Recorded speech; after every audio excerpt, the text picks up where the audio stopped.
A warm greeting to my sponsors. I am Hector Tanquila, one of your financially sponsored, who was given the opportunity to have a laptop for my studies, and I would like to express my deep gratitude to the Lord for making this possible.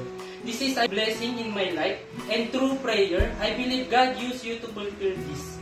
Thank you so much, sponsors, and God bless you abundantly. I'm Billy, one of the media operator here in our church. This laptop will be useful, especially in our ministry.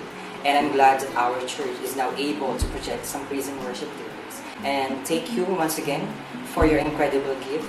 I appreciate your kindness and support. May God always bless you abundantly and for your generosity.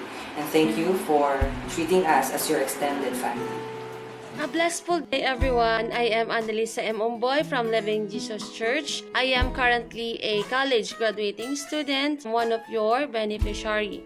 I am thankful for your generosity and commitment. I wanted to personally thank all of you for your commitment and kindness. I can't thank you enough for helping me because your help is truly changed my life. I am praying for your good health and financial prosperity and spiritual strength.